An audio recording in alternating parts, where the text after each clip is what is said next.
Want to take a break once again to let you know of our sponsors this season, Mythologic. They are a custom gaming PC builder. Very cool here, local to me, actually. They build some really cool systems. Next time you go to look for something, definitely check them out. They're at mythologic.com. Find them on Twitter, follow them, and like them on Facebook at /Mythologic on both. And also, they have provided us some pretty cool giveaways this season. They facilitated that between themselves and Corsair. They have put up a cool Corsair gaming mouse, a gaming headset, which we gave away last week, and a grand prize, which will be given away during the live final, will be a Corsair mechanical keyboard. So in chat, you will see I have popped up all the info you will need. If you go to SC2CTL.com/giveaway, we are giving out 2 more codes this evening, and then at the end of the show, we will make a drawing to give away that Corsair gaming mouse. The first code, because I'm a nice guy, I'll give it to you again. It is bandana, in case you missed it, since there are a lot more people here now. So if you enter your email address and bandana, which was the first code given out after game number 2, you will get 1 entry. If you like and follow all of the Facebook and Twitters on that page, you will get 1 additional entry for each one you like and or follow. And once you, again, like and or follow them, you will get the additional entry every time you enter a new code. And the new code that we're going to be giving out, the second and last code we'll be giving out this evening, is Tiger. Tiger.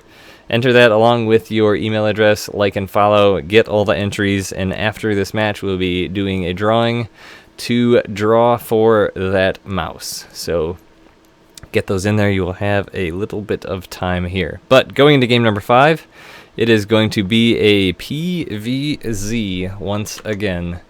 It's going to be We Want to Win Clan Sid versus Rebirth Ares, and we have bios for them representing Rebirth with the grubby fist. It's Ares, a very macro-oriented player. His manager says that he has never seen him do an all-in. He has not been able to push into Grandmaster, but has been Masters since pre-Heart of the Swarm. So far from Rebirth, we've seen some very, what's the word I want to pick here? Tunnely players. I'm not sure if it works to your advantage to have in your bio that you do one thing or the other. Maybe it does because it makes it easier to mind game, but we'll see. And representing We Want to Win Clan is going to be Sid. He is Peter Takov. He's from Slovakia. He is 26 years old. He works as a programmer. He used to play StarCraft Brood War and switched to StarCraft 2 after its release. He's been a member of We Want to Win Clan since 2006. He does not like to play leagues or tournaments due to the waiting that is required, and his overall win rate is 50%. He cannot be any more in the median than that. So, with that, King Sejong Station LE, QXC is joining me this evening as a SC2CTL guest commentator, second one of our series. You'll have to stay tuned to see who else we will have. We got some pretty cool prospects coming up. But QXC, thanks for joining us this evening, and how are you doing? You want to tell us any cool things you've been up to lately?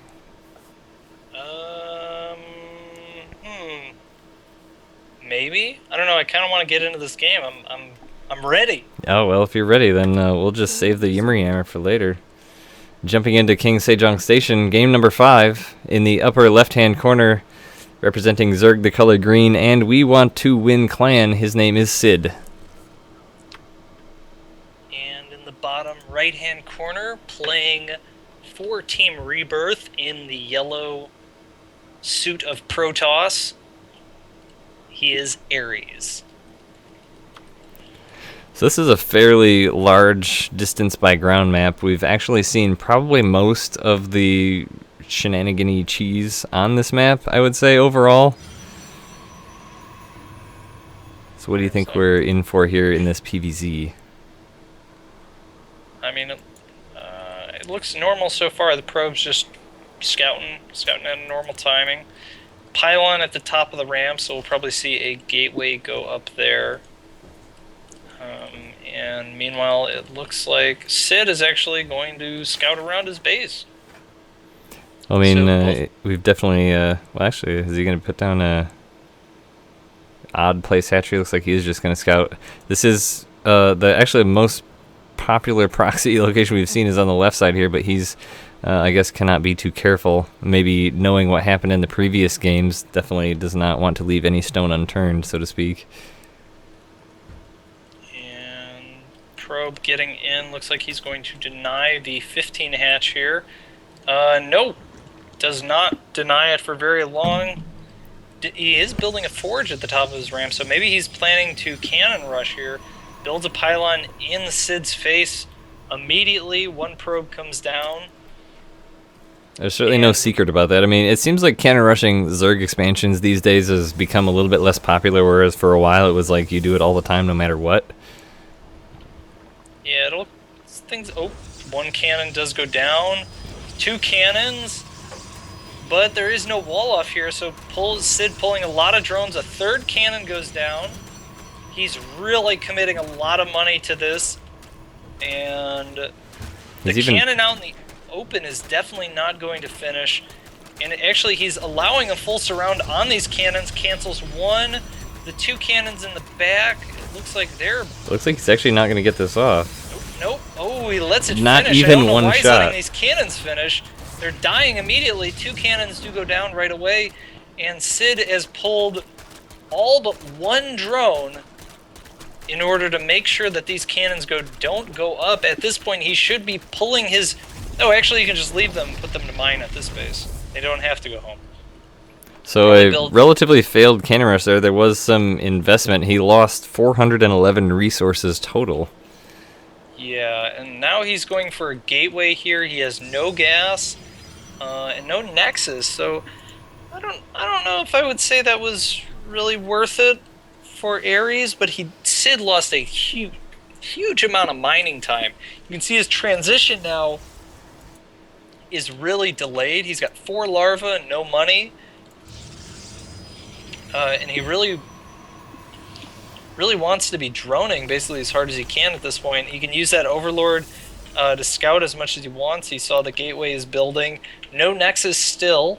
He's been supply blocked here for a little bit. Sid has. Is kind of waiting for these Overlord to pop out before he can make any more drones. Queen does finish. 3 drones do come down. But now Sid does have the Overlord over here, so he's going to see everything that happens. And this cannon kind of just in range of the Overlord to shoot it away a little bit, but not too far.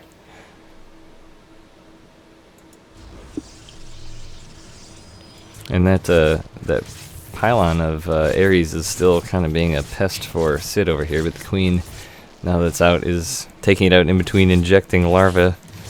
And looks like still going to be just very standard but delayed play out of Ares here as he basically invested a nexus into that cannon rush.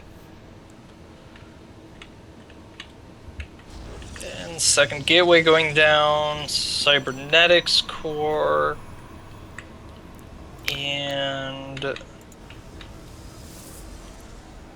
Maybe a third hatchery here. Oh, Stargate. So this is actually one of my favorite plays as Protoss against Zerg here. But that Stargate almost seems a little bit early. Like he's not going to really have a lot of resources to get behind it. But third hatchery for Sid. He actually cut his mothership core to get the Stargate out even earlier. And that seems like a pretty bold move. The mothership core is the best unit in the game. If you could have one of any unit and it was only 2 supply, I would always choose the mothership core. So it's very unusual when players decide to postpone getting it, especially because it's an energy-based unit.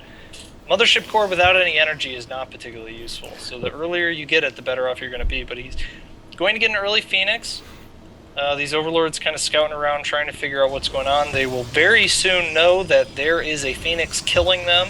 He did see the Stargate in production there, so it's not a secret that the Stargate's there, but he may not be exactly sure what is coming out yet, although I think one could assume Phoenix. But now it's very obvious as that Overlord is taking actual damage as the mothership core pops out as well.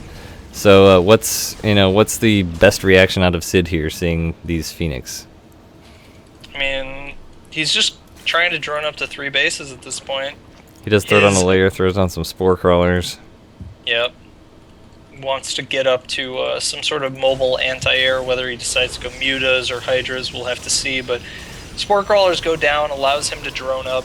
The real problem for Sid right now is the worker counts are just too even. He's only ahead of the Protoss by 3 workers, 1 worker at this point, and until he really gets that third base down or gets his bases more saturated, he's not really going to have the economic lead he needs to win the eventual battle. Phoenixes do come down. Well, it looks like he's got Robo coming down as well, so it looks like it's not going to be too much of a Stargate-based play. Maybe just some Phoenix here, standard to delay him, keep him contained back in his base, and go for Colossus. Yeah, have to see if he adds that Robo Bay right away or not. More gateways coming down. Robo Bay does build. He's going to be transitioning into the robotics bay here. Which is kind of like, I think Ares wanted him to kind of throw down that Hydralisk den, so kind of playing right into his hand here with the Colossus, going to be an eventual play for him. Yeah, and that's going to make things a little bit more uncomfortable for Sid.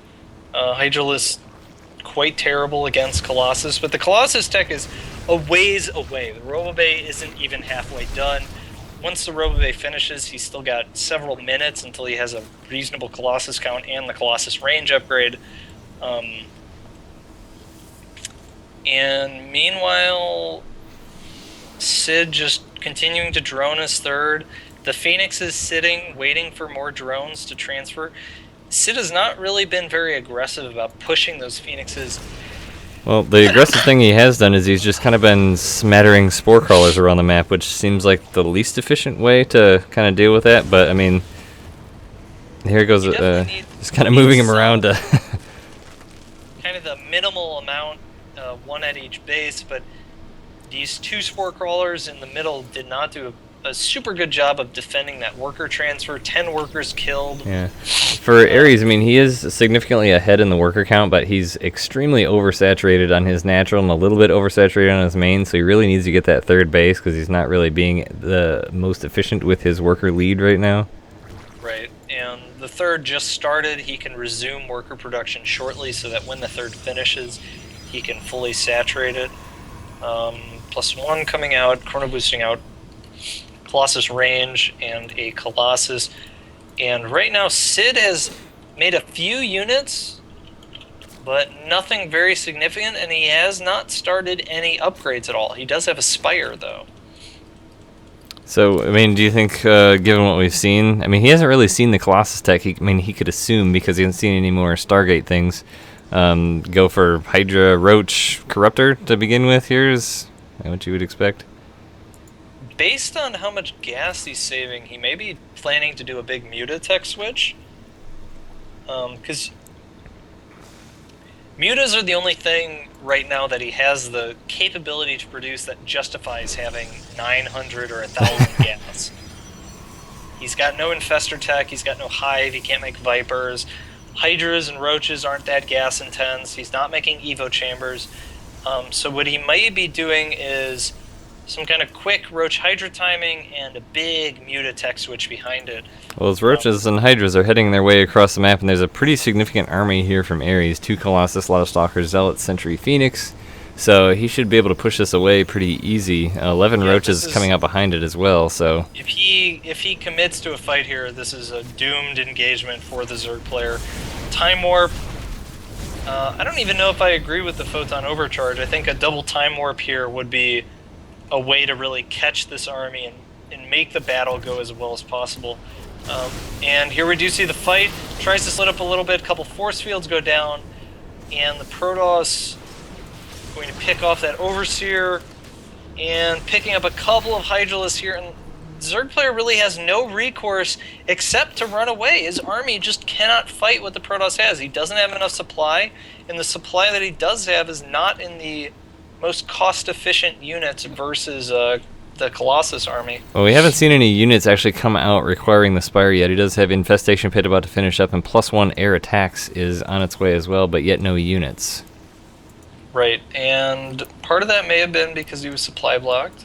He is sitting at that magical amount of resources that the Mutatech switch so desires, which is where your minerals and gas are equal and both very, very high. Well, he is moving into the third base of Ares now with this big Roach Hydra Force, but still there's a lot of Stalkers and those Colossus there. If he had Blink, this would be even more juicy, but he is gonna get the Nexus down, but push it away. But nonetheless, Ares still in a pretty good position here. Roach is attacking the rocks on the backside of Ares' natural expansion, so it looks like Sid really just trying to peel apart that giant army of Ares and make him decide where exactly to position it. Yeah, he's kind of baiting Ares into a base trade, and he's already going into the units he wants to win that base trade. Muta's not as good in a straight-on fight, but the best unit in this situation that he could make with the base trade. You can see he's using all of his ground army just to backstab. It looks like the Nexus at the third was taken out again without a cancel, so that's 400 minerals he will never see again. Base trade is on as Ares is moving into the base of Sid as well. And this is going to be really difficult for Ares pretty soon here, once that Muta count gets critical mass, and actually throwing away a couple of Mutas here, his army is just not quite big enough to deal with but there's a lot of Stalkers here in Phoenix. I mean, do you think that's still not going to be able to handle these Mutas? No, he's got enough at this point. Sid needs just a few more Mutas to really make that work, or he needs a bigger ground army supporting it. If he can tank some of the shots with his Roach Hydra army, then that would work out. But he's actually going for a full-on base trade. He just completely sacrifices his main, brings everything he's got to his opponent's base, breaks through. Even all the slowlings. Yep. Realizes about a minute ago that maybe speed would be useful in a base trade with Mutas. He's going to take out the Nexus here, and really what he wants, if he could get any more Mutas out, that would be great, but I don't think he's going to. The Protoss player is doing a great job in denying all the hatcheries. There's one hatchery on the map that's done, another one building, a third one building in the corner, and Sid transitioning into this base trade situation much faster and more effectively than his opponent. Right now, Ares, basically all of his probes are in his main. Is that correct? Does he have any probes? Looks like he's got 16. He's got one probe. Yeah. That is the only probe not in his main, which means that's the only probe that's going to be alive. Well, he's going to be building a Nexus there, so he will, in fact, not be revealed when this Nexus in his main does fall, but the hatchery on the right-hand side has been spotted by a Stalker. A clutch force of Stalkers remains back in the main of Sid, cleaning up the last remaining buildings he does have there. Speed is finished now, as the Zerglings are hurrying themselves across the map to, and it looks like just join this force, but he does still have the hatchery about to finish on the left-hand side with a decent number of drones there. And now it's really up to Ares has to secure that Nexus. That's the only hope he has left in the game. Oh no, there's a sneaky drone headed across the map, and he's going to walk right in and spot the Nexus building, so he knows exactly where Ares is setting up his command there. And Ares, knowing that that is in fact happening, repositioning his army back there, but Sid is shortly behind him, and this Colossus kind of dangling like low-hanging fruit from the tree back there. Ares still has a strong army here, though. Right now, our Zerg player, the only upgrade he has is +1 attack for his Mutalisk. Meanwhile, the Protoss player has +2 on his ground army, making his force quite a bit more effective. The problem for Ares is that he has one probe. Yes, even if he does get this Nexus up and starts mining, it's going to be a long road back, while Sid is actually mining a decent amount, 620 minerals per minute, and he's actually putting another hatch down on the right side of the base, further spreading himself out. Sid is in a much stronger... he has a much higher rate of increase at this point, 20 workers to 1 worker, even though both players are starting from nothing, really. And Ares 100% has the stronger army. With those 3 Colossus, that decent amount of Stalkers, he doesn't have enough. So to have a chance to come back, Ares needs to push his advantage right now. Or does he even have an advantage that he could come out on top with? He needs to bring that 1 probe, he needs to kill this hatchery, kill the drones, and just eliminate Ares, or eliminate Sid. because he's not going to win this game if it goes for another 10 minutes. Well, what are the chances here of Sid using these meat-lists to kind of be sneaky and try and pick off one of these? I mean, is it worth sacking meat-lists to pick off Colossus at this point? If he could, sure, but there's no way he's going to. He'd probably trade all of his mutas for one Colossus, and that's not what you want. Sid needs to keep the threat of the backstab alive for as long as possible. Ooh, and he's going to go pick up the Phoenixes. That's going to make things even more difficult for Ares. That's going to reduce his damage output in the potential fight by a tremendous amount against the Mutalist. One Muta does go down. One Phoenix is kind of getting away. They're trying their best to corner it, but it doesn't look like it's going to happen. But there are some Zerglings and a couple Hydras there. Maybe you're going to try to catch it too, but I don't think he has Hydra speed actually researched yet either, so those are slow Hydras. I would disagree with you. Are they? Upgrades. Yeah, he's got Hydra speed. Okay. This one probe, man. We've been naming our heroic workers so far this season, so everyone in chat, what's the name of our sole remaining probe? We've had Tom the Drone. I actually can't remember the others, but very heroic workers so far this season. Oh, okay. Ares is seeing the creep spread in the bottom left. He's going to... No, he's not going to take the Watchtower. Oh, he's taking it with one unit. And he'll probably use that to check. He needs to see if there's another base there. Right now he's seen that one hatchery, but... he doesn't have enough of a read on the situation. All Ares has seen was that empty hatchery on the far right, and with that information, he can think like, okay, my opponent has no workers, I have no workers, this is fine. I can sit, I can remax, that's not a big deal. But if he saw this base that's fully saturated, like, the instant you see that, it's like, alright, I have to fight him. Yeah, it's actually fairly smart for him to pull those drones all the way back there. Yeah. Ares, or Sid is doing a good job of keeping his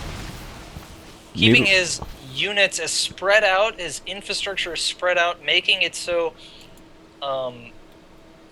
there's just nothing too important concentrated in one place. You can see he even put his Roach Warren all the way up there. So actually, interesting fact here, Rebirth Ares is down to 0 probes and does not have enough to make another one. That is true. He managed, looks like Sir Probington managed to get himself killed and left his master in a poor situation. So that certainly takes, although it didn't really improve his chances all that much, certainly leaves it in that Ares is going to have nothing more than he has now, so he has to do something right this minute if he has to have any chance whatsoever, because it's only getting worse for him with every second that goes by. Yes, I think all of that is true, but I don't think Ares has... He's kind of in denial right now. He's like, well, I'll just do nothing and maybe I'll win. And it's like, well, no. No, you won't. Well, he also doesn't know, looking at the vision here, he also doesn't know at all about this bottom base, and there's really no way he could because there's not a whole lot of a way to get to it besides that observer. Phoenix is flying down now to check out the mining situation. Does see, 6-7 drones there. Still not. Yeah, but he's not mining. That's the point. It's like, if you cannot make workers and your opponent can, there's no way you're ever going to win as the game goes longer. And Ares has finally recognized it's time to make something happen. Picks off that queen right away, is going to kill a lot of drones here, and now he's going home. The threat of the run-by is real. Those are his only buildings left. And he's actually just chasing it away. I mean, this is kind of the point where Sid can start being a little bit inefficient with his units because he actually has an income. Yeah, as soon as Sid really turns this income into units, he should have a big enough force to just A-move and end the game. I mean, really, those Colossus are what's keeping Sid back right now. Right, the Colossus are very dangerous, and he really doesn't have anything that deals particularly well with them. His muta count has gotten very low. But Ares is on a clock here. His supply relative to his opponent is dwindling. Sid just needs to make a lot of roaches and then attack him. And Ares is actually moving out. He's becoming very bold on the map here, blinking forward, picks off a couple of lings, a roach. I think it's also because Sid hasn't really asserted himself as wanting to be aggressive, so Ares kind of still staying within the safe radius of his only remaining base. But I mean, Aspire is on its way down here, as well as more gas, so that means only one thing. Yeah, which is more units, which is not what is good for Ares. I think the way Sid is going to try and close this out is just by going pure Mutaling, and he's just going to overwhelm his opponent, his opponent's anti-air, and take it with that. He does. This creep thread is giving him great vision about this army move out. As soon as he sees that, his opponent's going for the backstab, and then he falls back. And all the while, Sid's supply is growing and growing and growing. And eventually, Ares will move out, and Sid won't give any caring at all. He will just take his army and slay him. Well, yeah, I mean, now Ares is moving down for the base kill, and that, I mean, with the creep thread, like you said, there's really no point in even doing that, because as soon as he does that, that's just inviting Sid to come in and kill his base, and Ares finally decides to GG. So, long drawn-out base trade there. Ares certainly had a very low percentage chance at that for a long time, but, I mean, is there any way that that base trade goes better for him? Anything he could have done to not end up in the terrible situation besides not losing all of his probes, obviously, given that? I think the biggest thing is he just needed to be more aggressive about map awareness and then denying the bases of his opponent. He put down that Nexus, and he was like, okay, I'm going to hang out with this Nexus. This is going to be good. We're going to be fine with this Nexus. But what he really should have been doing is like, all right, forget the Nexus. Forget everything. The only way that I can win this, because I have no probes left, is I'm just going to put pylons everywhere on the map, and I'm just going to try and kill. I have to defeat my opponent. Because I'm not going to win if we both get to a point where we're making stuff. But that's a conclusion that I can draw because I had complete information of the game. When you're playing the game, you don't really know, like, did my opponent manage to save 20 drones? Did my opponent set up a hatchery that's fully saturated outside of my vision? Yeah, like, how much money did my opponent have going into the base trade? Because that's often, like, the biggest indicator is, like, in the base trade, if you have 0 money and I have 3,000, like, I'll just put down 3 expansions in different places. I can get a bunch of my supply that I need, and I can make production, and you're stuck. So, I don't know. The biggest thing was the Zerg player wanted the base trade, forced the base trade, and prepared for the base trade. He was ready to base trade long before it ever started, and the Protoss player was kind of on the back foot in terms of transitioning into a base trade scenario. I think maybe he just didn't detect it soon enough and had all of his probes in his main base and then no way out, right? Yeah, but there's a lot of things to do besides just make probes. But nonetheless, that is going to be a long base trade situation conclusion to game number 5, which leaves the score at 3-2, which often adds up to 5 in favor of We Want to Win clan. So